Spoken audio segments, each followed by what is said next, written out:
So these are Max Lucado's closing thoughts, which is that the world rams at your door, but Jesus taps at it. Now the mark of a sheep is to hear the shepherd's voice. The sheep listen to his voice. He calls his own sheep by name and leads them out. The mark of a disciple is his or her ability to hear the master's voice. Christ says, "Here I am, I stand at the door and knock. If anyone hears my voice and opens the door, I will come in and eat with him, and he with me."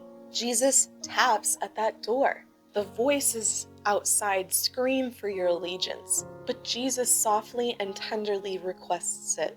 The world promises flashy pleasure. Jesus promises a quiet dinner with God. He says, "I will come in and eat." Which voice do you hear? Here's something really important. There is never a time during which Jesus is not speaking. Never. There is never a place in which Jesus is not present. Never. There is never a room so dark or a lounge so sensual, an office so sophisticated, that the ever-present, ever-pursuing, relentlessly tender friend is not there, tapping gently on the doors of our hearts, waiting to be invited in. Few hear his voice, fewer still actually open the door. But never interpret our numbness as his absence. Amidst the fleeting promises of pleasure is the timeless promise of his presence. "Surely I am with you to the very end of the age. Never will I leave you, never will I forsake you." There is no chorus so loud that God cannot be heard, if we will but listen. And a day is coming when everyone will hear his voice.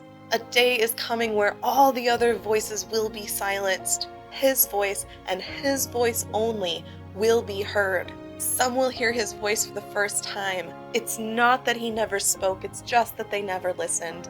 And for these, God's voice will be the voice of a stranger. They'll hear it once and they'll never hear it again. And they will spend the rest of eternity fending off the many voices that they followed on earth. But others will be called from their graves by a familiar voice. They are the sheep that knew their shepherd. They are the servants who opened the door when Jesus knocked. Now the door will open again, only this time it won't be Jesus who walks into our house. It will be we who walk into his. Praise the Lord.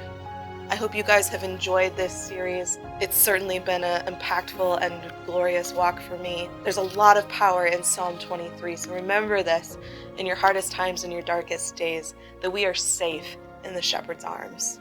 Take care, and God bless.